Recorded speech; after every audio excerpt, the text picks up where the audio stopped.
Welcome to The Explainer. Today we're going to dig into the language of the New Testament, and we're going to look at two words you think you know, gospel and promise. But what if I told you there is a powerful, hidden connection between them that might just change how you see everything? So let's just jump right in with a pretty bold idea. When you hear the word promise in the context of the Bible, what comes to mind? For most of us, it's something we have to wait for, right? Something off in the future? Well, what if that's not what it means at all? What if it's about something happening right now? And here's where the plot thickens. If you go searching through the Gospels for this big general idea of the Bible's promise, you're not really going to find it. It's kind of missing. The specific Greek word that gets translated as promise shows up later. And here's the kicker. Its real meaning is deeply tangled up with another huge concept. And that is the puzzle we're going to crack today. To solve this thing, we've got to go back to the basics, like the original source code of the language. We're going to start by taking a close look at the word gospel and breaking it down to its Greek roots. It all begins with the simple act of announcing something. Okay, so at the very bottom of it all, we have this Greek verb angelos. Super simple. This is just the action. It means to announce or to bring a message. You know, picture a messenger running into town with some important news. That act of delivering the message, that's angelos. Right. So, if angelos is the action of announcing, then what's the actual thing being announced? Well, that's angelia. This is the noun. It's the news, the message itself. Simple, right? But this little word is the key building block for everything else. Remember it. And this is where it gets really good. You take that word for news, angelia, and you stick a little prefix on the front, you. And you just means good.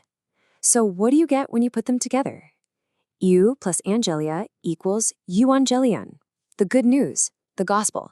It's literally that simple. Okay, pretty cool, right? We've got the gospel figured out. Now let's take that exact same magnifying glass and turn it on the word we usually translate as promise, because there's something hiding here in plain sight, and you're gonna love this. All right, so the Greek word we're talking about is Epaggelia. Now, at first glance, it looks totally different from Euaggelion, doesn't it?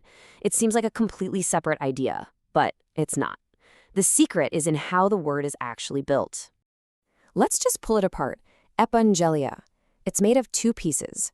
The first part is the prefix epi, which means something like upon or on top of.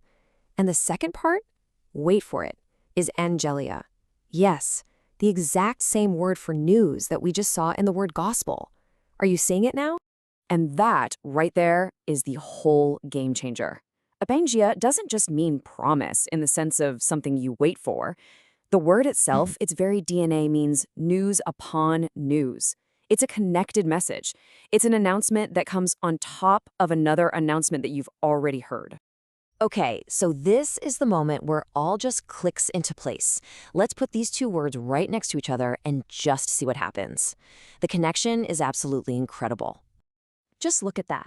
On one side, you have Euaggelion, the good news. On the other, Epaggelia, the upon news. They share the exact same root, angelia, the news. It's not two separate ideas. It's a sequence.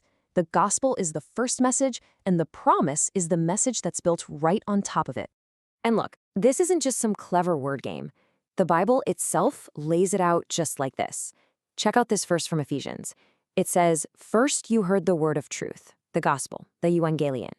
Then, after you believed, you were sealed with the promised Holy Spirit, the Epaggelia."